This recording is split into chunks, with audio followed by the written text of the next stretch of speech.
presença, a sua glória, a sua majestade. Nós estamos aqui, Senhor, em mais um culto familiar, em mais um momento onde estamos declarando a nossa alegria, a nossa dependência espiritual, Senhor, e fazendo com que este lar seja profundamente abençoado também.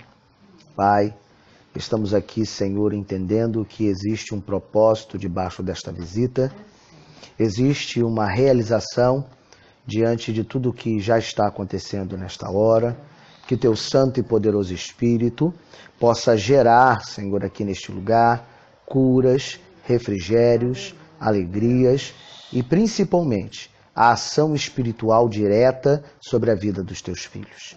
Que nesta noite, embora venhamos ficar aqui apenas alguns minutos, mas sabemos que em cada minuto que estivermos aqui, a Sua glória e a Sua manifestação será real para abençoar, para traduzir, Senhor, toda sorte de bênção sobre esta família. Pai, e cada uma das famílias também, aqui, Senhor, que me ouve, que possa ser também abençoada, possa também, Senhor, ter de Ti, Senhor, as Tuas misericórdias e serem abençoados cada um com as suas necessidades. Aonde existir uma necessidade, onde existir um problema, que o Senhor venha agir em favor daqueles que creem e acreditam na Tua voz e na Tua palavra. Muito obrigado, Senhor, por tudo, e assim nós Te entregamos estes primeiros momentos em Tuas preciosas mãos, Te agradecendo por chegarmos aqui, num momento, quem sabe, muito importante na vida dos Teus filhos, porque o Senhor sabe o que faz, o Senhor tem sempre um plano sobrenatural para realização na vida dos Teus filhos. Assim nós Te agradecemos, em nome de Jesus. Amém e amém, Jesus. Amém? Glória a Deus. Vamos, dar total liberdade ao Espírito de Deus falando dentro de cada coração. No culto no lar a gente não tem uma estratégia definida e nem um método. Culto no lar, a gente está no lar, a gente está em casa, a gente se sente mais familiar. Então, o que vai acontecer aqui é apenas a expressão da alegria, do amor, do sentimento de cada um, por Cristo, por Deus, e o nosso que veio aqui na casa do Luiz, da Celi, poder abençoar e deixar a paz de Cristo sobre este lugar. Então, a única coisa que a gente quer aqui hoje é ser canal de bênção. Não importa quantos minutos vamos ficar aqui, se vamos ficar aqui meia hora nesse culto, 45 minutos, 1 hora, não importa. O importante é que a nossa chegada aqui tem uma função.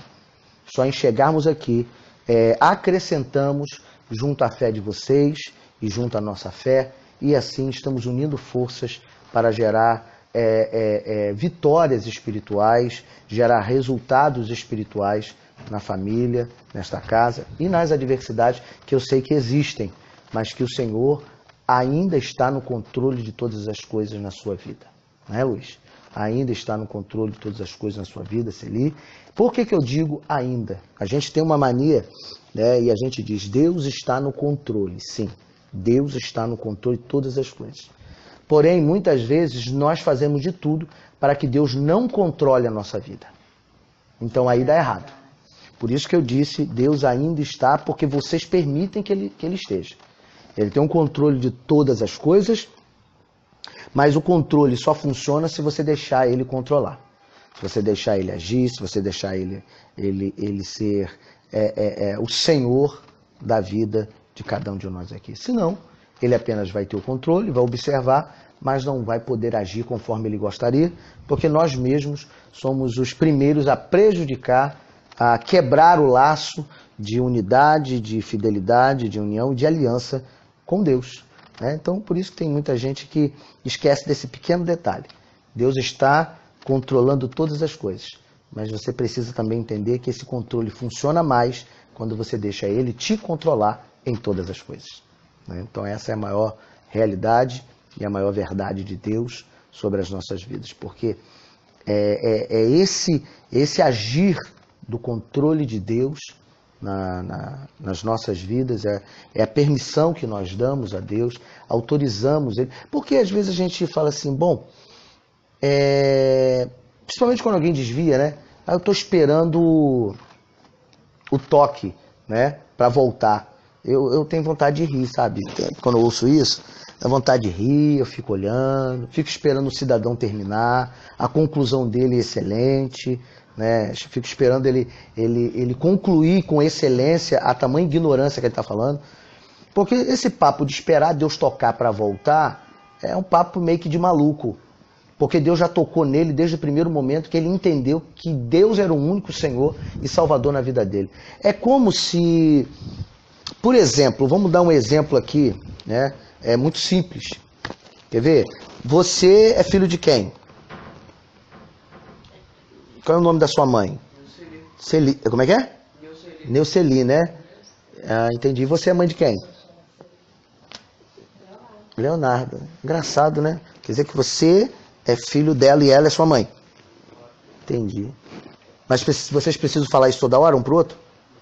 Vocês têm certeza, né? Assim é Deus. Às vezes a gente, eu quero toque. Olha, o dia que minha mãe disser pra mim que ela é minha mãe, ela precisa dizer que é sua mãe? Você não tem certeza disso? Você pode brigar com ela, você pode ficar chateado. Mãe, não quero bater, fecha a porta na cara. Alguém precisa te avisar que ela é tua mãe? Não importa o que você faça, ela continua sendo? Não importa o que ele faça, ele continua sendo? Alguém precisa te avisar disso? Precisa de toque? Deixa eu sentir um toque no meu coração para saber se meu filho é meu filho. Precisa desse toque? Não precisa desse toque.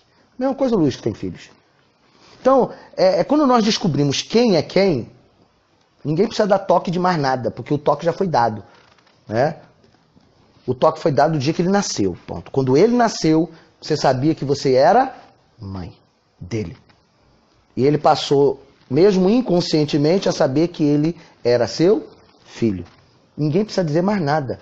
Mãe e filho, filho e mãe, ponto, tá acabado. Alguém vai mudar essa história na vida de vocês? Nada, nem destino, nem palavra, nem problema, nem situação, nada muda. Nada muda. Pode acontecer, você pode ir para o Japão, você continua sendo? Ela pode ir lá para as Europa, ela continua sendo o que sua? Acabou. Então não precisa de toque, sabe? Então eu acho isso tremendamente absurdo, eu vejo isso como um refúgio negativo de alguém que quer fugir das suas próprias responsabilidades, de reconhecer que Deus é Deus, que o Senhor é Deus na vida dele, ele não está precisando de toque. Do tipo, Luiz não precisa ver Deus agir para que ele tenha certeza que Deus é com ele. Você não precisa, Celi, saber que Deus é Deus com você, porque ele vai te dar um toque. Olha, minha filha, eu sou teu pai. Você não tem certeza que ele é teu pai? Então ele precisa ficar te dando toque para você ter essa certeza. Quem tem que ter certeza somos nós. Porque ele sabe que ele é o nosso pai. Ele sabe que é o nosso Deus. É o nosso Senhor.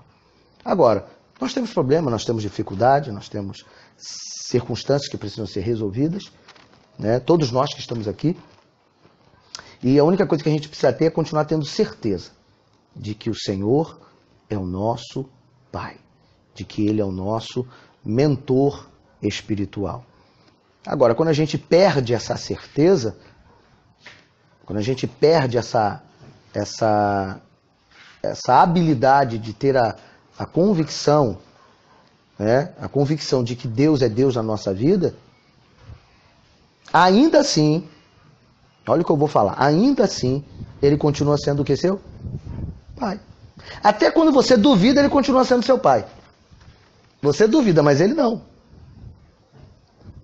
Se um dia Ele ficar bravo porque você não quiser falar com você, você continua sabendo que você é o que dele? Mãe. Não vai mudar. Ele pode ficar roxo de raiva, o problema é dele. Mas você tem certeza que você continua sendo? Mãe. Mesma coisa o Luiz. Quantos filhos, Luiz, você tem? Dois. Esses seus filhos podem estar com a raiva de se lascar na emenda. Mas você daqui de longe, você vai continuar dizendo. Se alguém te perguntar, você tem quantos filhos? Você vai dizer? 2. E aí, você se dá bem com ele? Rapaz, o negócio tá meio esquisito. Mas quantos filhos você continua tendo? 2. Não muda. O problema não muda a certeza que você tem, que eles são os seus filhos. Assim é Deus. Os nossos problemas não mudam a certeza que Deus é o nosso Pai. Às vezes é difícil entender isso, uma coisa tão simples, tão lógica, né? Às vezes a gente não consegue enxergar essa matemática, né, de Deus na nossa vida. Às vezes a gente está cego, né, e a gente só enxerga o que a gente quer ver. A gente só enxerga aquilo que está no nosso coração. E o que a gente deveria enxergar, às vezes a gente não enxerga, né? Às vezes a gente está cego com as coisas erradas e as coisas certas estão na nossa frente, mas a gente não enxerga.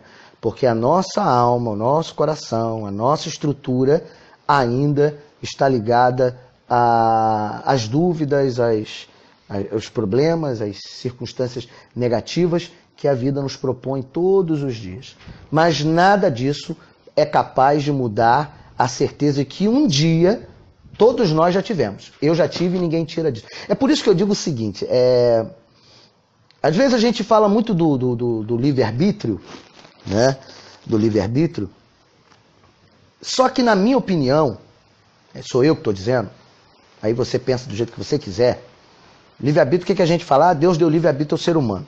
Deus deu o livre poder de escolha. Livre-arbítrio é uma coisa, escolha é outra. Por que eu digo isso? Porque aquele que conhece a Cristo, ele perde o livre-arbítrio. Porque se você sabe que Deus é bom, você vai escolher o diabo? O livre-arbítrio está ligado à questão espiritual. Que Deus não está falando, você pode gostar de macarrão ou pode gostar de arroz. Será que Deus dá ali o livre-arbítrio ao ser humano para ele escolher comida? Cor de carro?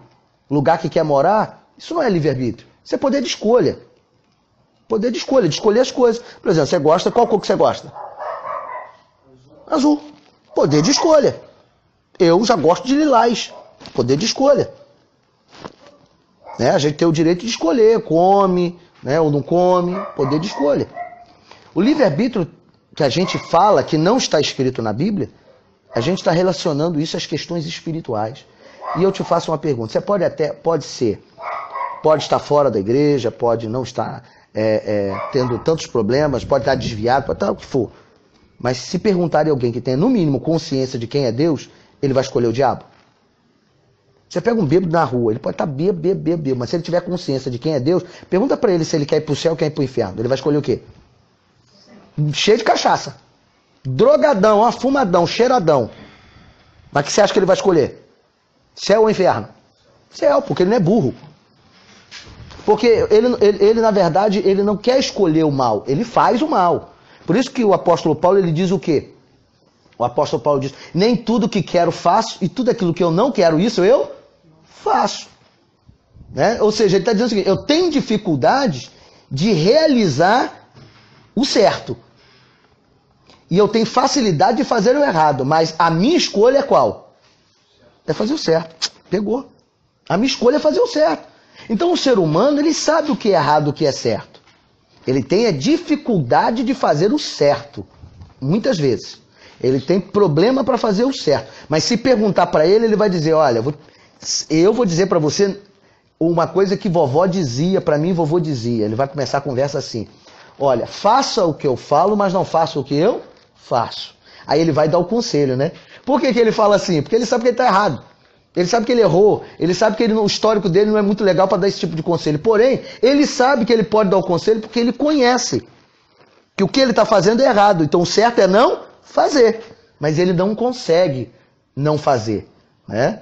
Mas o conselho ele deu certo. O problema é que ele não tem a moral, né? Para dar, como diz assim, lição de moral para alguém. Mas dar um conselho, ele é capaz. Por quê? Porque ele sabe qual é o certo. Então, depois que a gente conhece a Cristo, a gente não tem mais essa questão de livre-arbítrio, de escolher.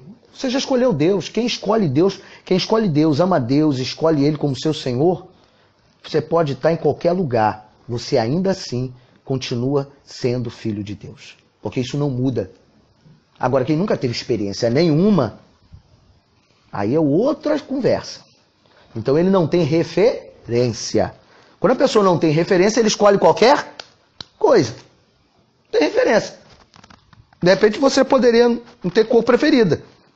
Para mim qualquer cor é cor. É sem preferência. Mas a partir do momento que você tem uma cor, então você definiu o que você gosta, não é isso? Então toda vez que te perguntam, você dá a resposta daquilo que você definiu antes. Então fica mais fácil. Então Então a nossa vida precisa ser definida, né? Os nossos pensamentos têm que ter objetivo.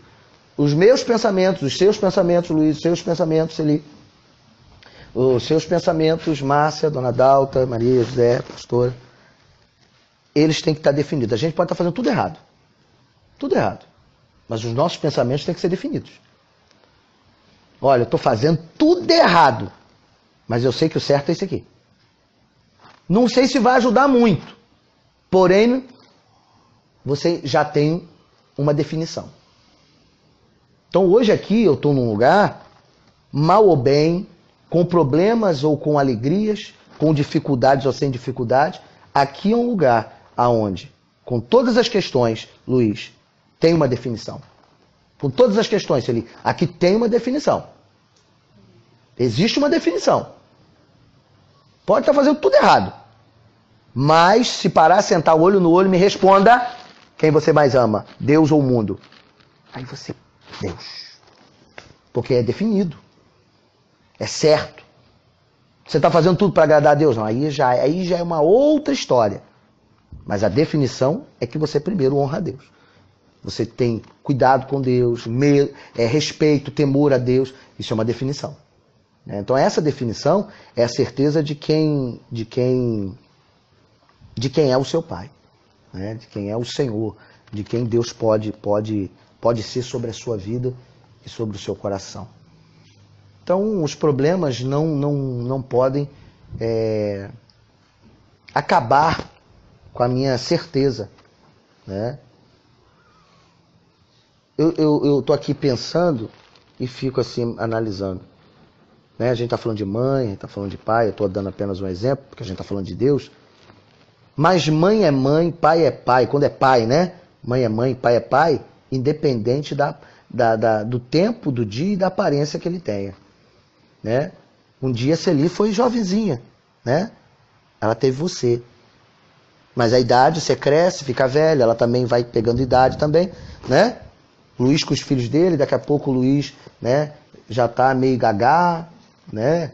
Já tá meio cabelo grisalho. A Celi já tá começando a saber que ela já não consegue baixar para pegar a colher que caiu no chão. Aí vem cá, meu filho, baixa para a mamãe aqui, porque a mamãe se baixar não levanta mais. Não é? Mas a pergunta em cima do que eu estou aqui aparentemente brincando com vocês é uma só. Quando você olhar para sua mãe, já, né, com a idade, você quando estiver casado, com filhos e netos, aí você vai olhar para sua mãe e você vai reconhecer ela como uma velha ou como sua mãe? Né? Seus filhos também têm que ser a mesma coisa. Então não muda, porque a definição não está no que ele está vendo, mas está no que aquilo representa. Assim é Deus. Não importa o quanto eu esteja vivendo um momento difícil e aparentemente as coisas estão fora. Deus continua sendo Deus. Né? Tem até essa música que você gosta de cantar, né? Canta um pedacinho. Deus é, como é que é? Se Deus quiser, Ele é Deus, se não fizer. Ele é Deus, se a porta abrir. Ele é Deus, mas se fechar, continua sendo Deus. Se a doença vier, Ele é Deus, se curado for. Ele é Deus, se tudo der certo. Ele é Deus, mas se não der, continua sendo Deus. Essa é a realidade. Se Ele fizer, Ele é Deus. Se Ele não fizer, Ele é Deus, porque Ele é o teu Pai, Ele é o nosso Pai. Então não importa as circunstâncias, a certeza e a definição que eu tenho não muda, não pode mudar Deus. É por isso que a Bíblia diz que nada pode me separar do amor de Deus. Nada. Se separou, é porque tem alguma coisa errada. É porque Ele nunca foi o teu Pai. Sabe, quando as pessoas se separam mesmo, não é ficar fraco, não é desviar, né? Não é passar um momento de fragilidade espiritual. É realmente rasgar a aliança, quebrar a aliança mesmo e mudar radicalmente. Sabe aquelas pessoas que que infelizmente existem, que conheceram a Deus, amaram a Deus, e aí, em um dado momento da sua vida, ela simplesmente vira a casaca. E aí eu não vou citar exemplos, mas aí você pensa o que vocês quiserem. Ele simplesmente pega a vida dele e vira do avesso, e ele serve a demônios, ele vai falar aquilo que ele sempre pregou contra, ele vai viver uma vida totalmente fora daquilo que ele realmente sempre entendeu como verdade. Isso é rasgar a aliança, né? O cara desviar é uma coisa, o cara ficar triste, o cara pecar é uma situação. Não, eu estou falando daquele que rasga, quebra a aliança. Aquele que chega e Deus, eu não quero mais, eu quero servir agora o capeta. O cara rasgou, quebrou a aliança. O que afasta a gente do Senhor é o próprio pecado. Exato. Não ele da gente, mas sim. Exatamente. Porque a única coisa que faz separação, a Bíblia diz isso, a única coisa que faz separação entre o homem e Deus é o pecado, né? E que tipo de pecado? É aquele que faz você mudar completamente a sua vida, né? Porque pecar, na verdade, todos nós pecamos, erramos. Mas tem pecado que faz a gente se afastar realmente de Deus, a gente muda radicalmente, né? Às vezes vai ter pessoas que vão rasgar essa aliança com pecados muito simples, mas que rasgou a aliança. E tem gente que pecou, como a gente brinca dizendo na frase, né? Fez um pecadão, mas não rasgou a aliança, porque ele se arrepende, né? Ele ainda continua amando Deus, ele continua sentindo Deus, mesmo sabendo que ele tá ruinzinho. Mas tem gente que fez issozinho, ó, a unha do seu dedo pequeno, da sua mão, ou do seu dedo mindinho, mas aquilo te separou de Deus, rasgou a aliança, né? Então, o tamanho do pecado não quer dizer que isso rasga a aliança. O problema todo do pecado é quando, independente do tamanho dele ou da força dele, ele faz você sair realmente das mãos do seu pai. É você não reconhecer. Não tem filho que não reconhece mais o seu pai como seu pai, ou sua mãe como sua mãe? Tem filho que diz isso. Infelizmente, a gente vai ver na história da vida filhos que têm ódio do pai ou ódio da mãe, né? Mas é ódio mesmo, é ódio, não é raivinha, não. É ódio, se pudesse, matava. Mas ainda assim, ele continua sendo pai, continua sendo mãe, mas dentro dele ele matou.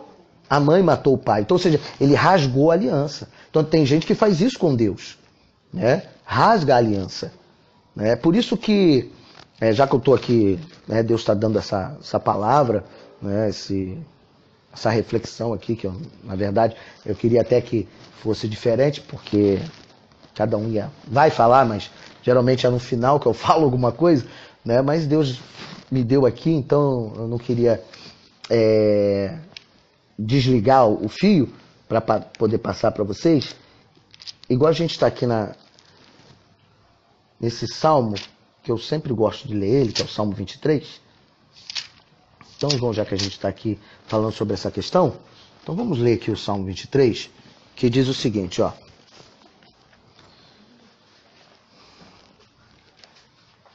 O Senhor é o meu pastor e nada me faltará. Ele me faz repousar em verdes pastos, leva-me para junto das águas de descanso e refrigera minha alma. Guia-me pelas veredas da justiça, por amor do seu nome. Ainda que eu ande pelo vale da sombra da morte, não temerei mal nenhum, porque tu estás comigo. O teu bordão e o teu cajado, né? Ou a tua vara e o teu cajado, me consolam. Preparas uma mesa na presença dos meus adversários. Unge a cabeça com óleo e o meu cálice transborda. Bondade e misericórdia certamente me seguirão todos os dias da minha vida. E habitarei na casa do Senhor para todo sempre. Em outras traduções, por longos dias, né? Então, o Salmo 23, ele é exatamente um pouquinho dessa reflexão que Deus colocou aqui no meu coração. Eu não vim para falar isso, dificilmente eu venho com uma palavra preparada. Esse é o propósito, é deixar Deus falar, é deixar Deus fluir. Mas o Salmo 23 eu costumo ler muito porque eu gosto, não sei, é uma uma coisa no meu coração, de estar sempre lendo em culto nos lares. Eu acho que poucas foram as vezes que eu não li o Salmo 23 em um culto no lar. E ele diz que o Senhor é meu pastor e nada me faltará. E ele me faz repousar em verdes pastos e leva-me para junto às águas de descanso ou às águas tranquilas. Né? Quando eu olho para o verso primeiro, eu estou declarando que eu reconheço quem é o meu pastor, né? Quem é o meu líder, quem é o meu tutor, né? O meu guarda. Né? Então, quando eu olho para o Salmo 23, eu tenho convicção de que nada me faltará. Nada me... Então, quando eu olho para Deus, eu tenho que olhar para Ele dizendo o quê? Então, vamos repetir aqui. Quando eu olho para Deus, o primeiro pensamento que eu tenho que ter é qual? Pastor, e nada me faltará. Então, quando eu sei que o Senhor é o meu pastor, qual é a conclusão que eu tiro disso na vida? Que nada Me faltará. Estou fazendo você pensar. Vou repetir. Quando eu olho para o Senhor e digo, o Senhor está comigo. Sabe que a gente fica com aquele mantra? O que eu estou tentando dizer? A gente fica, às vezes, com palavras repetidas, mas não tem sentido. Porque, embora esteja escrito na Bíblia, só passa a ser sentido quando ela está escrito em mim. A Bíblia é apenas a referência daquilo que eu preciso aprender. E preciso ter certeza. Porque senão vira mantra. O que é mantra? É uma repetição de palavras para tentar refrigerar a minha mente, colocar aquilo no meu coração. Aí, por isso que eu quero ficar né? Fica aquela coisa. Então, senão daqui a pouco a Bíblia vira mantra para muita gente. Só que o que a gente precisa entender é refletir por que Ele é o meu Senhor. Por que o Senhor é o meu pastor? É porque eu tenho um resultado. E o resultado disso é que quando eu digo, Senhor, Tu és o meu pastor, e automaticamente quando eu digo isso, qual é a conclusão que eu tenho? Aí. Só Ele aprendeu, gente. Que isso? Então, quando eu digo que o Senhor é o meu pastor, você tem essa certeza? Você tem essa convicção? Ou do tipo, o Senhor é meu pastor, mas não está acontecendo nada. Né? O Senhor é meu pastor, tá difícil o negócio. O Senhor é meu pastor, mas tá brabo, hein? O Senhor é meu pastor, mas nós estamos se lascando todo. Mas eu paro com esses pensamentos aí. Esses dias atrás.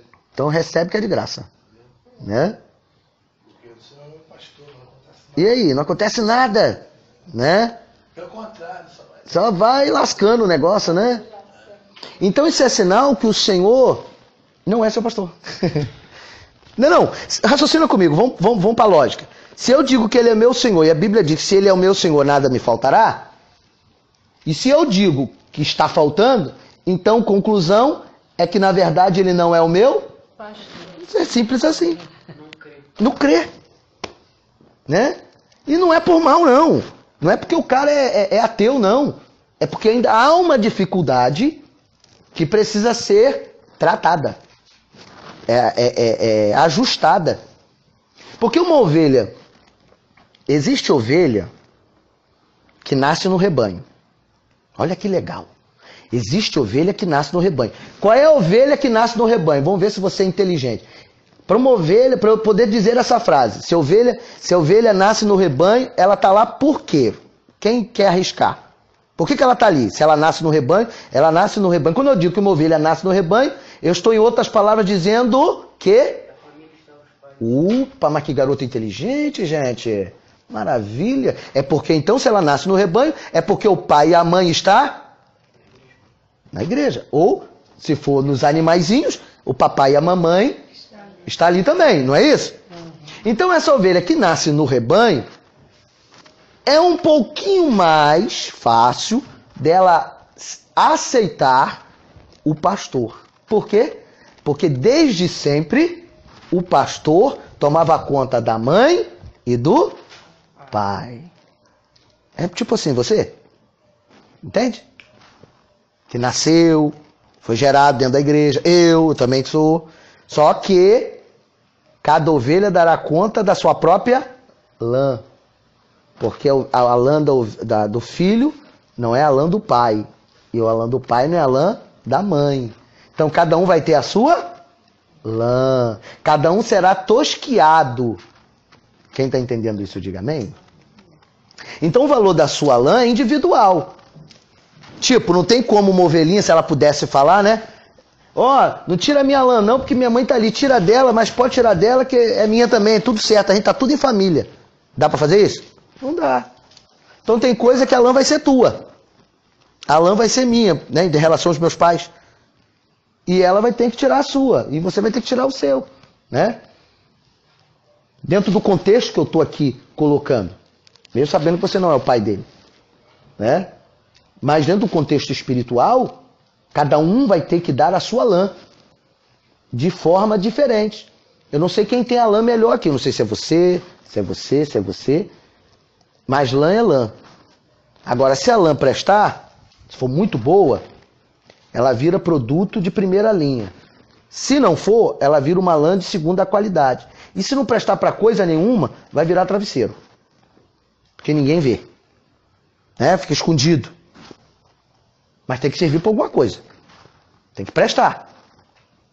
Porque uma ovelha que a lã não presta, é um tipo de ovelha. E qual é a ovelha?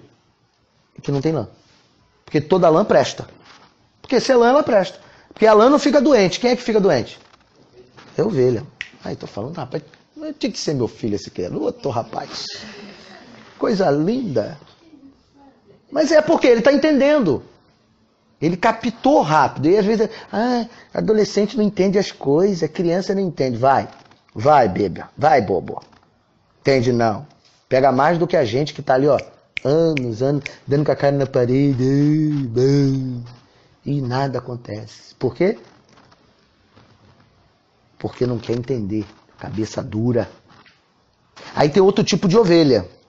Essa ovelha é a ovelha que os pais estão dentro do aprisco, certo? E quando a ovelha vem de fora? Que eu também, né? Tem a ovelha... Porque o próprio Jesus, ele diz na sua palavra o seguinte, eu vim para os que eram meus, mas os meus não me receberam. Olha só que coisa interessante. Ele veio para o povo judeu, mas o judeu não o recebeu, não foi assim? Aí o que ele fez? Ele disse o seguinte para Deus, todo aquele que vier a mim, de maneira nenhuma o lançarei fora. Então você pode até não ter nascido em Israel, mas todos aqueles que vierem ao Senhor, ele recebe. Por quê? Porque para ele o importante é que a ovelha obedeça, independente da origem dela. Independente se ela veio de uma casa ruim, de um tratamento ruim, de uma situação ruim. Mas quando ele bate no aprisco de Deus, Deus trata, Deus trabalha, Deus cuida e Deus alimenta. Porém, entretanto, contudo, esta ovelha, ela é uma ovelha ainda muito problemática. Quem é essa ovelha problemática? Geralmente somos ou né? Não digo eu porque eu não fui do mundo. Então, quando eu digo somos, digo no contexto geral.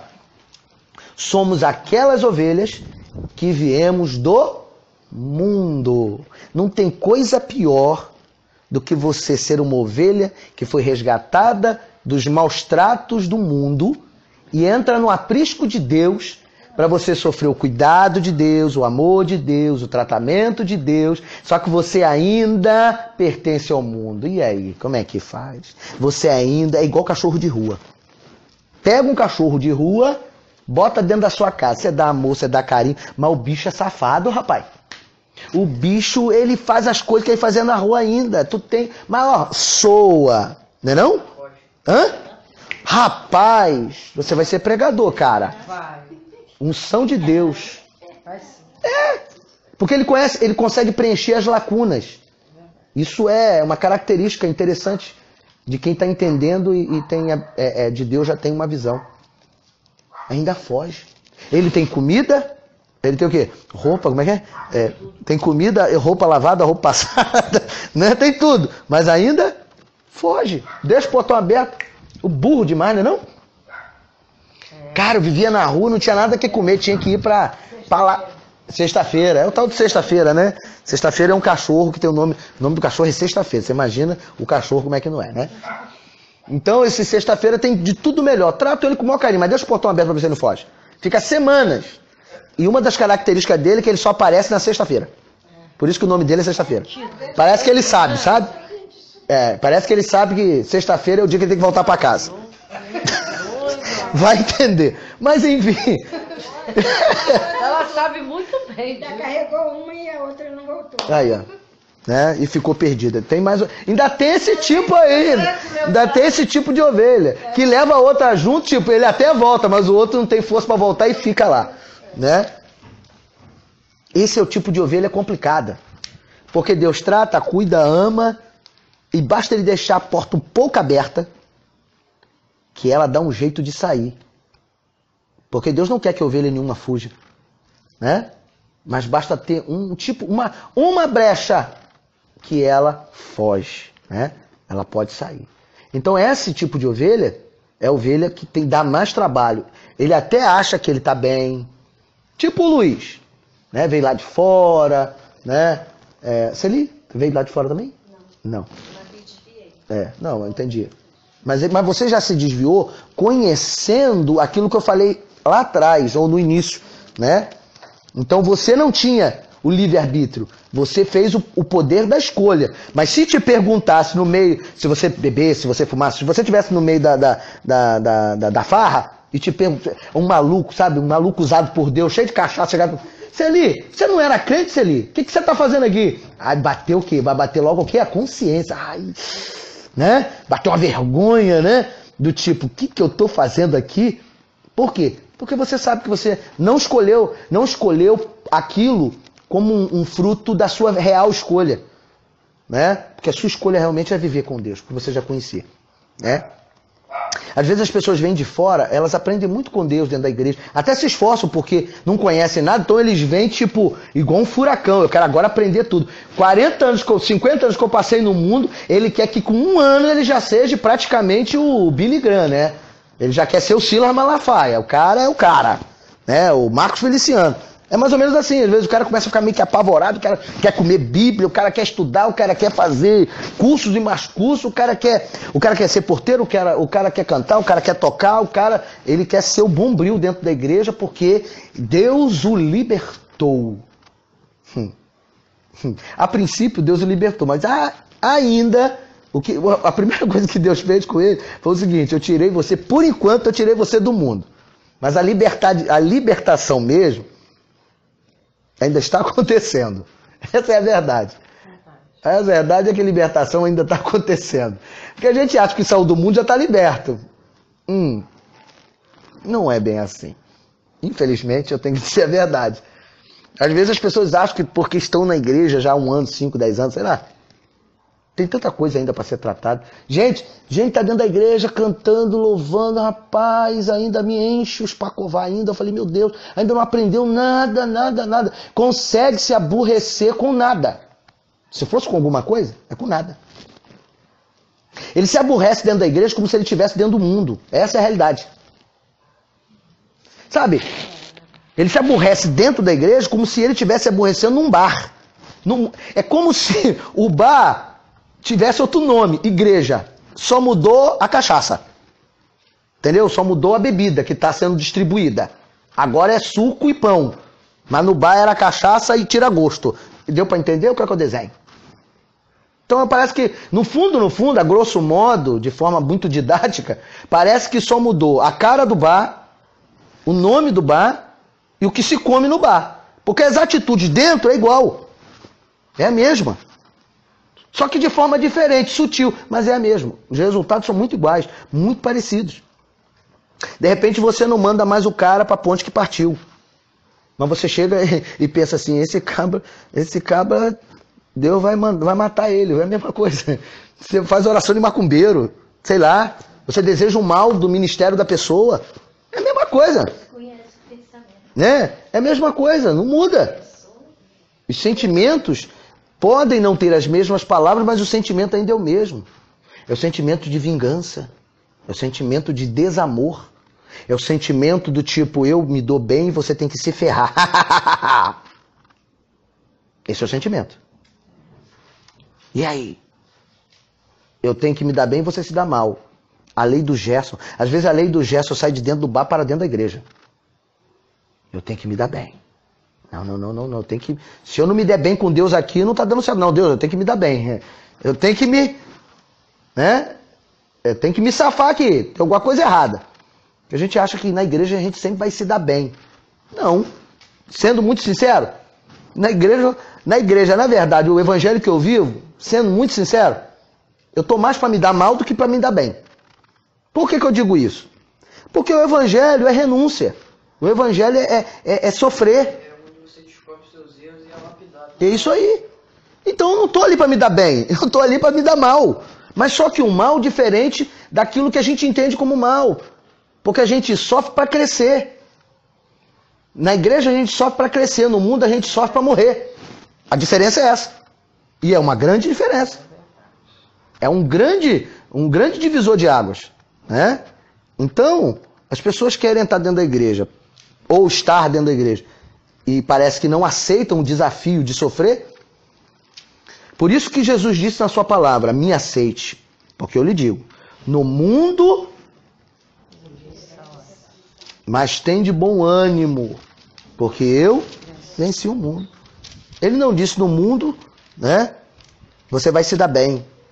Nada mais vai dar errado para você. Eu vou arrebentar com você. Não falou isso. Ao contrário. Ele profetizou com todas as letras que você no mundo vai se lascar todo. Mas você tem que ter o quê? Bom ânimo. Bom ânimo. O que é o bom ânimo? Vou te dizer o que é o bom ânimo. O bom ânimo é esse aqui, ó. Na hora da tribulação, o Senhor é o meu pastor. Bom ânimo, e nada me faltará. Se eu sei que Ele é meu pastor, eu sei. Tem certeza? Tem. Bom ânimo qual é? E nada me faltará. Essa é a realidade. Quando a gente não consegue viver isso, Luiz, a gente não está vivendo o Evangelho. A gente está vivendo uma vontade de viver o Evangelho. Até entendo isso.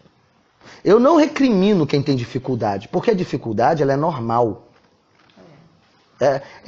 Eu lido com isso de uma outra forma. Eu lido com isso de uma outra maneira. Eu lido que há uma necessidade de uma real devoção a Deus. E não de uma aparente devoção a Deus. Eu vejo desta maneira. Tudo que foi feito até aqui, assim, a grosso modo, né, diante do que você falou aí, eu tava pensando isso aí, só tô me lascando, aquela coisa toda. Mas, a grosso modo, eu digo o seguinte, a vontade que eu tenho dentro da igreja, sinceramente, é de olhar para uns e outros, para estar sentadinho na minha frente, e falar assim, Deus, me dá autoridade, corta aquele sentimentozinho que tem dentro do ser humano que é acionado quando ele fica com raiva de alguém, que aí ele fica com ódio. Quando a pessoa fica com ódio, ele não consegue mais ouvir o que o outro está falando. Porque assim, quando você está com ódio de alguém, o cara pode falar o que quiser. Você não está ouvindo uma palavra, porque você está com ódio. Não ouve mais nada. Então a vontade que eu tenho de botar todo mundo sentadinho e pedir assim, não deixa ninguém ficar com ódio de mim não, porque o que eu vou falar vai gerar ódio. Raiva. Mas a vontade que eu tenho de dizer o seguinte, falar, quantos você tem de igreja? Eu tenho 5. Você não tem ano nenhum. Você é um fracassado, perturbado, tribuloso, e de Deus você não tem nada. A vontade que eu tenho de fazer isso. Mas só que se eu fizer isso, sai na igreja, mas é falar aqui e sair ali, naquela porta. Nunca mais. Já vai dizer que o pastor... Sim, que eu já ouvi isso. Eu já ouvi... É maluca, essa praga é doida. Né? Só que pro pastor chegar e falar isso pra um cara, irmão, é porque o pastor já não tá mais aguentando o cara. O problema é que eu tenho que aguentar o cara, porque eu não posso falar. Mas vontade tem. Aí eu tenho que viver o seguinte, vontade é uma coisa que dá e passa. Mas que dá vontade, dá. Chegar pro cara, pra cada um, sabe? Fazer uma reunião legal. A reunião do desabafo.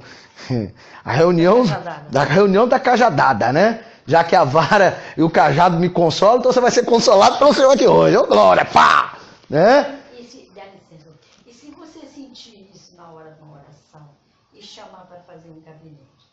Não, mas aí é uma outra questão. Tô dizendo o seguinte, falar a gente fala, mas a gente não pode falar do jeito que eu tô tentando dizer. A minha vontade, eu disse a minha vontade, era parar um dia no culto, olhar pra cara de qualquer um, pro fuçador de cada um, dizer, ó, Você tira onda que sabe, tu não sabe nada, seu prego, seu mané. Você acha que você está agradando a Deus? Todo errado. Você está cantando bonitinho lá e você acha que está agradando a Deus. Seu metido. E, sabe, é derrubar o cara e dar uma pernada nele, um mata-leão, e ele vai ter que bater, tipo, para que eu vou morrer. A vontade que eu tenho é de fazer isso. Mas não pode. É tipo, rapaz, você deixa de ser falso, cara. Você adora a Deus aqui, mas não tem fé para superar um probleminha que acontece na tua vida, rapaz. Tu deixa de ser mentiroso, rapaz. Sabe? Falar cada ponto de cada um. Porque o pastor sabe o que cada um é. Aleluia, glória a Deus. Aí olha pra cara dele. Cabra mentiroso, safado. Dá, vocês não têm noção como dá. Não, e quando eu olho, tô pregando, tô aqui falando com vocês, e às vezes é o culto, né? Aqui tudo bem, todo mundo acaba prestando atenção, né? E em outros casos até, às vezes até acontece de não prestar, mas no culto isso acontece muito. Eu tô lá falando, e ele tá olhando o celular, e ele tá conversando, e ele tá puxando, cutucando, e fazendo isso e aquilo. A vontade que tem é de parar. Põe de pé. O que você está fazendo? O que você tá fazendo aqui, cara? Não quer adorar Deus, não. Agora eles se quebraram. Agora, lugar. Então, a vontade que eu tenho de fazer é o seguinte: o que você está fazendo aqui? Eu vim para adorar a Deus? Você veio para adorar o capeta, seu infeliz. Na vontade que eu tenho de falar. Que isso, pastor? Que isso? Não, é porque não pode falar, mas vontade dá. Cara, eu tô aqui há 45 minutos pregando. Se eu te perguntar a mensagem, você não vai saber me responder. Se eu perguntar onde eu preguei, você não sabe, seu infeliz. E vem dizer pra mim que tu tá adorando a Deus, você tá adorando o capeta. Porque a partir do momento que você não presta atenção no que Deus está falando, você tá prestando no que o diabo está te falando. Porque eu duvido que você tá tendo revelação de Deus. Se tiver, me fala, qual é a revelação que Deus te deu aqui agora? Não tem, irmão. A revelação dele é revelação da carne, dos problemas, é revelação do capeta. A vontade é de falar. Então, esse tipo de relação espiritual, as pessoas estão muito longe da realidade, sabe? Longe dessa real visão da palavra.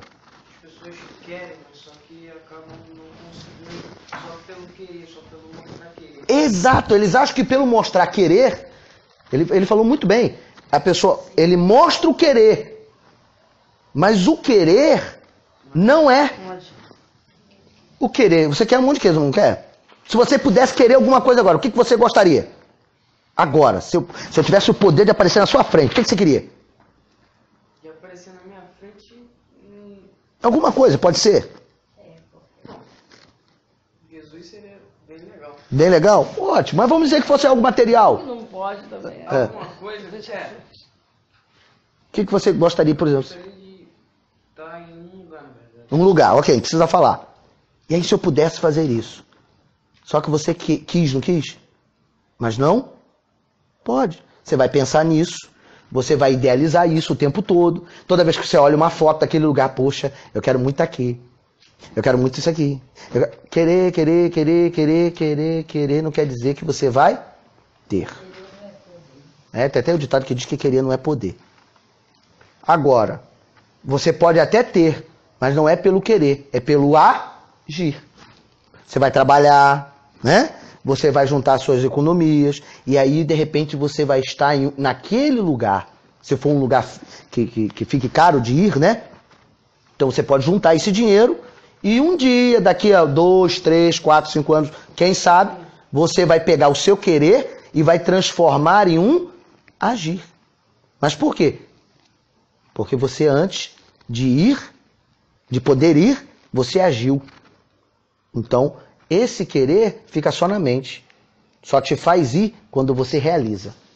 Então, pra gente querer Deus é legal, mas só querer Deus não funciona. Eu preciso agir pensando nisso. E aí é que é o problema. Porque toda a parte mais difícil, ele já faz. Olha só. Veja se a parte mais difícil ele já não faz. Primeiro, o Senhor é meu pastor e nada, essa parte é mais difícil, né não? Agora, aí você pensa, não, mas está me faltando muita coisa. Está faltando o que você deseja e não o que você necessita. Deus supre necessidades e não desejos. Isso é importante colocar.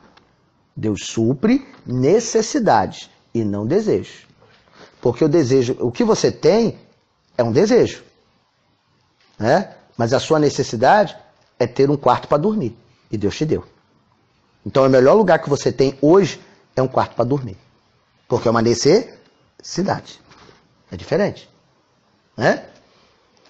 Vamos lá. Ele me leva... Rapaz, ou eu tô ficando velho e não tô conseguindo enxergar? Gente, ele me faz repousar em pastos verdejantes. Né? Verso 2. Isso é o que Deus faz. Ele nos entrega um lugar de descanso. Eu é que não descanso, mas ele me entregou um lugar de descanso. Você pensa assim, pô, mas eu tô tão atribulado. Você tá atribulado porque quer, pô. Você tem que aprender a descansar no Senhor. Não é isso que a Bíblia diz? Esperei com... Paciência. Né? Esperança, né? Quem espera no Senhor vai repousar em verdes pastos. Porque às vezes é o problema da vida. Todos os problemas que estão acontecendo hoje na sua, ou na nossa, na minha, porque eu estou com um monte, você não tem nem noção, né? São frutos de várias coisas. Eles não fazem parte do plano de Deus, do projeto de Deus. Deus não planejou você se lascar, se dar mal. Eu vou arrebentar com o Luiz, rapaz. Tô com a vontade de arrebentar um hoje na terra. Unidunite salamelingue. Escolhi você. Deus não escolheu você para te lascar. A vida, as suas atitudes, as circunstâncias fizeram com que tudo acontecesse e gerasse. Aí Deus sempre é o culpado. Ele é o culpado de tudo, né? Ele é o culpado de tudo. Ele é sempre aquele que leva a culpa de tudo. É igual o pastor. O pastor é culpado de tudo. A ovelha peca, o pastor que é o culpado. A ovelha fala, o pastor é culpado. A ovelha sai da igreja porque é rebelde, é o pastor que é o culpado. Todo mundo, eu sou culpado de tudo. O pastor não fala nada, ele é culpado porque não disse nada. O pastor é culpado porque falou, ele devia ter ficado quieto. Né? Então ele sempre é culpado. É mais ou menos por aí. E isso é uma realidade que eu digo para vocês que eu vivo na pele. Eu sempre sou culpado. Eu já me levanto de manhã dizendo, eu sou culpado. Né? Ainda bem que Deus não me leva preso. Mas eu estou sempre sendo culpado por alguma coisa. Né? E Deus também, ele acaba sendo culpado. Mas na verdade, a gente é que precisa descansar no Senhor, aprender a lidar com o que temos, conviver com o que temos, descansar é esperar Deus trabalhar. Descansar não quer dizer que você não vai fazer nada. Descansar é dizer, aquilo que posso eu faço, e aquilo que não posso eu descanso. É só isso. O que você pode fazer, você faz. O que você não pode, descansa, pô. Porque se você não pode, você vai fazer? Se você não pode, você vai fazer? Mas você já reparou que todo mundo quer fazer o que não pode fazer? Aí pensa, você acha que isso vai dar certo? Pensa comigo. Só vai dar ruim, gente. Só vai dar o que não presta. Porque você não pode, mas quer fazer. E aí você vai fazer uma coisa que você não pode, o resultado vai ser qual?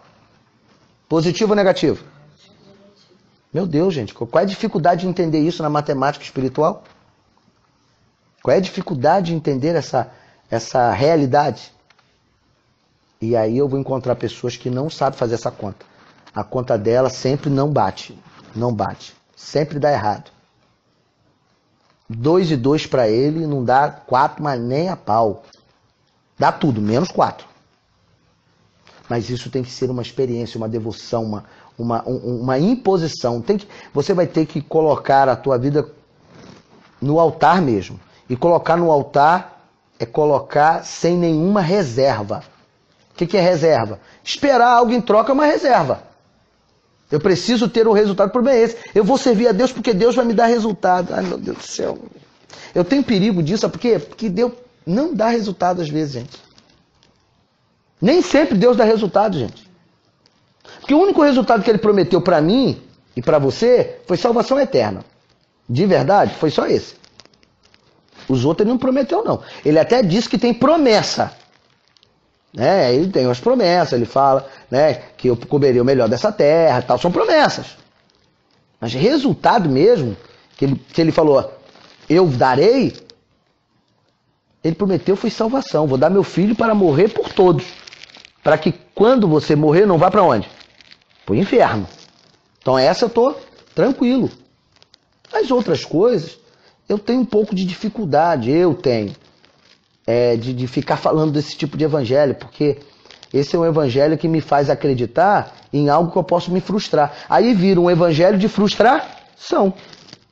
Um evangelho que eu vivi a vida inteira acreditando que Deus ia resolver os meus problemas. Aí Deus não resolveu os meus problemas, então Deus não é Deus. Olha só que resultado. O resultado é negativo, esse resultado não bate. É uma busca por interesse. É uma busca por interesse e uma busca vazia, gente, em vão. Infelizmente, é uma busca em vão.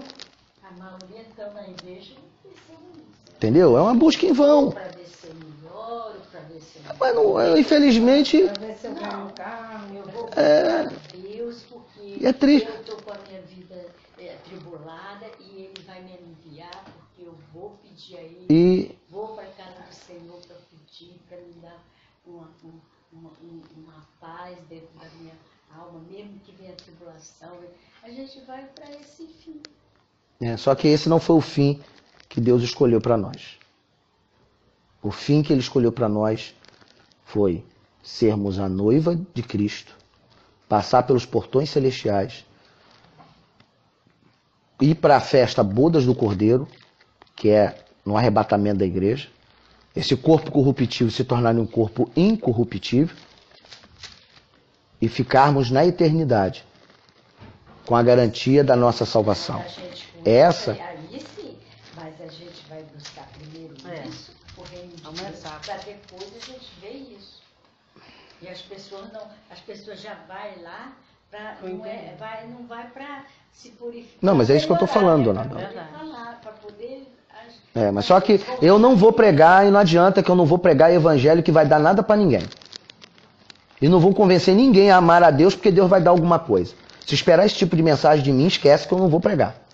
Agora que Deus faz, que Deus age, que Deus realiza, Deus faz, Deus cura, Deus faz um monte de coisa. Eu pedi a Deus para Deus não levar a Manu, Deus levou. E eu vou, oh Deus, levou Manu. Ele levou porque ele quis, é Deus, ele sabe o que ele faz. Tinha que ser dele. É dele, acabou. Goste eu ou não, ele continua sendo o quê? Deus, e fim de papo. Agora eu não vou ficar... infelizmente, esse evangelho é o evangelho que enche igreja. O evangelho que as pessoas querem esse evangelho. Só que esse evangelho não leva para o céu, esse é o problema. Esse evangelho não leva para o céu. Pode até ir, mas por um outro fato. É porque além dele conquistar alguma coisa, ele realmente se tornou um adorador. Mas infelizmente, conta-se nos dedos aqueles que conseguem entender que além de ter tudo o que quer na terra, eles conseguem ter tudo o que quer no céu. Aí sim, aí vai para o céu. Mas não vai para o céu porque tem tudo na terra. Ele vai para o céu porque ele tem tudo no céu. E o que ele tem do céu? Respeito de Deus. Quando Deus disse para Jó, disse para Satanás em relação a Jó, observaste o meu servo Jó, homem fiel e temente a Deus? Então, Jó tinha dinheiro, mas o dinheiro não o fazia amar a Deus. Ele amava a Deus porque Deus era Deus. E ponto. Acabou. Essa é a realidade do Evangelho. Essa é a realidade do Senhor nas nossas vidas. Se a gente aprender a amar a Deus pelo que Ele é e não pelo que Ele dá, nós vamos viver um evangelho sem frustração. Porque aí eu vou passar por todas as crises na minha vida e não vou olhar para Deus e dizer, Deus, o que o Senhor fez comigo? Mas vou olhar para mim mesmo e dizer, o que eu fiz comigo? Essa é a realidade. Eu fiz tudo de errado e eu quero só um resultado positivo. Escolhi fazer coisas erradas, tomei decisões erradas, meti meus pés pelas mãos, avancei porque eu tinha fé que tinha capacidade para avançar, só que quem sabe a minha visão ainda não estava tão bem definida, eu acabei não acertando. que é normal. Eu estou falando aqui de uma coisa que a gente está dia a dia. E para isso não acontecer, nós temos que consultar o Senhor antes. Antes, Deus responderá. Deus responderá. Então essa é a realidade. Eu vou fazer isso, vai dar certo. Não. Quando você diz, eu vou fazer isso, ó, olha a frase. Eu vou fazer isso, isso vai dar certo, não é isso? Tá errado? Não. É ruim? Não. Só tem uma pergunta que eu vou fazer. Quem foi que fez? A pessoa. Quem foi que fez? E não foi Deus. É só isso. Não está errado em pensar, vou fazer, eu acredito, vai dar certo. Certíssimo. Palavra de pessoas que têm força de vontade de viver, não é não? Tem força de vontade de crescer. Só que força de vontade de crescer não é suficiente para te livrar das consequências do erro dessa vontade de crescer. Então, às vezes Deus trava um negócio e você vai lá e insiste. Eu quero. Deus travou, mas você dá seu jeito pro negócio ir. Aí Deus, então Deus larga, vai e é contigo mesmo. Eu costumo dizer o seguinte, né, poder de escolha? Beleza, poder de escolha. O ser humano, ele tem o poder de escolha. Então ele escolhe fazer o que ele quiser. Sim ou não? A partir do momento que você escolher o que você quiser fazer, lembre-se que a partir daquele momento você acabou de perder o direito de escolher os resultados das suas escolhas. Porque os resultados serão ditos conforme as suas escolhas. Agora, quando é Deus que faz e Deus é que manda, aí os resultados será dele. Aí mesmo que dê tudo errado, Deus vai lá e faz dar certo. O diabo entra, Deus vai lá, não, aqui sou eu, foi eu que disse que ia dar. E não tem capeta em lugar nenhum que vai tirar do meu filho aquilo que eu disse que daria a ele. Aí é diferente. Você não entende nada. Deus, o que é isso? Tá dando tudo errado. Mas de repente abre um clarão, o céu se abre e o negócio acontece. E aí você fala, o que é isso? Foi Deus lutando com demônios ou impondo a vontade dele. Quando eu digo lutando, é impondo a vontade dele, porque Deus é soberano. Mas impondo a vontade dele e dizendo a todas as adversidades, esta vitória é do meu filho, queira você ou não. Agora, quando nós escolhemos, nós temos que estar pronto para os resultados dessas escolhas. Quem planta abacaxi colhe o quê? Mas tem gente que quer plantar abacaxi, quer colher morango e reclama porque colheu errado. Né? Não que era isso que queria colher. Então, essa é a realidade. Então, quando o Senhor é meu pastor e nada me faltará, é porque eu estou dizendo que Ele é o meu Senhor. É Ele que vai ditar, eu vou andar no caminho que Ele diz, vai para quê? Vai para... Mas nós ficamos desanimados, a gente começa a fazer o nosso caminho, a gente fica tristezinho, que tadinha dela, fica angustiadinha, aí começa a fazer o nosso caminho. Sabe qual é o primeiro caminho que a gente faz quando a gente está tristinho, Luiz? Recebe que é de graça, não vai pro culto, toma! Deixa de ir pra igreja, fica em casa fazendo faxina. Teve uma ontem, que eu não digo, né? Não digo que a mãe dessa pessoa está aqui. Nem falo, não faço essa fofoca, não posso. Isso é pecado. Vou ficar em casa fazendo faxina. Primeira coisa, quando a gente começa a fazer os nossos caminhos.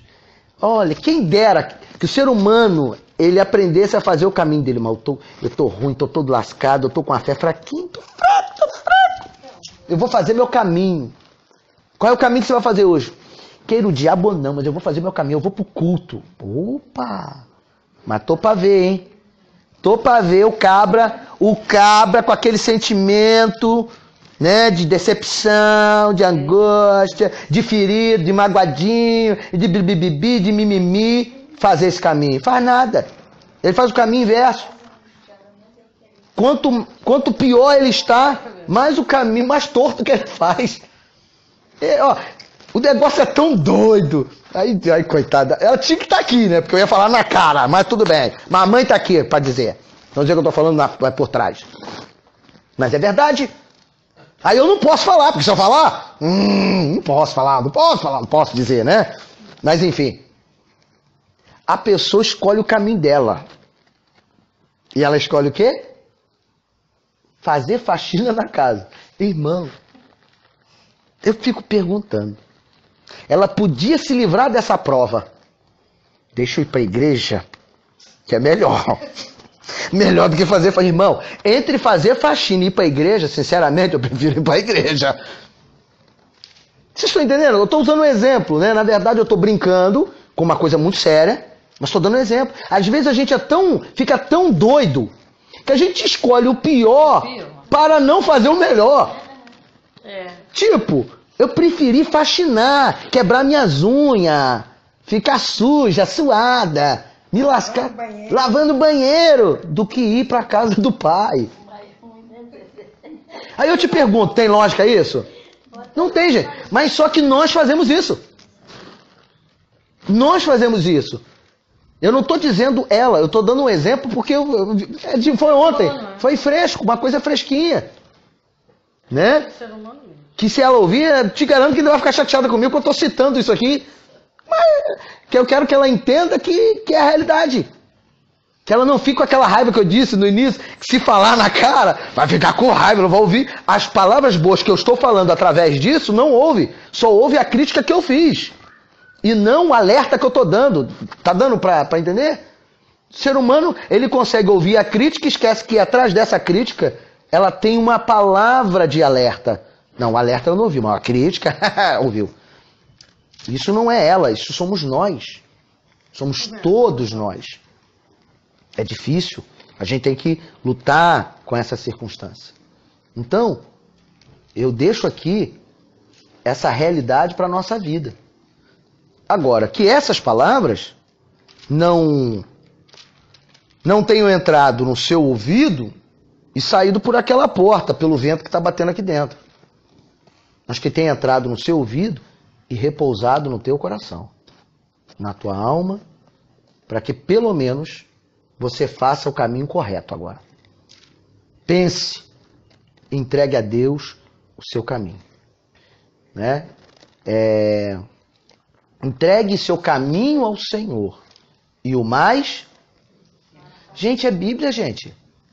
A Bíblia é linda, ó. Espírito Santo, coisa fofa, Espírito Santo, gente. Tem resposta para tudo, rapaz. Não é não? Entrega o teu caminho ao Senhor. E o mais... Mas você entrega seu caminho a você mesmo, eu quero ver o que você faz no seu caminho. Você está mais perdido que cego de tiroteio, rapaz. É um cego guiando outro cego. É a tua vontade cega com você que é cego. Pensa no buraco que vai dar isso. Só vai dar o que é ruim. Então, nessa noite, o Senhor nos trouxe uma palavra dentro do Salmo 23 de profunda reflexão. E que cada um de nós devemos refletir sobre isso. Amém? Que o Espírito do Pai fale melhor em cada coração. Quem pode aplaudir ao Senhor Jesus? Presença, a sua glória, a sua majestade. Nós estamos aqui, Senhor, em mais um culto familiar, em mais um momento onde estamos declarando a nossa alegria, a nossa dependência espiritual, Senhor, e fazendo com que este lar seja profundamente abençoado também. Pai, estamos aqui, Senhor, entendendo que existe um propósito debaixo desta visita, existe uma realização diante de tudo que já está acontecendo nesta hora, que Teu Santo e Poderoso Espírito possa gerar, Senhor, aqui neste lugar, curas, refrigérios, alegrias e principalmente a ação espiritual direta sobre a vida dos Teus filhos. Que nesta noite, embora venhamos ficar aqui apenas alguns minutos, mas sabemos que em cada minuto que estivermos aqui, a Sua glória e a Sua manifestação será real para abençoar, para traduzir, Senhor, toda sorte de bênção sobre esta família. Pai, e cada uma das famílias também, aqui, Senhor, que me ouve, que possa ser também abençoada, possa também, Senhor, ter de Ti, Senhor, as Tuas misericórdias e serem abençoados cada um com as suas necessidades. Aonde existir uma necessidade, onde existir um problema, que o Senhor venha agir em favor daqueles que creem e acreditam na Tua voz e na Tua palavra.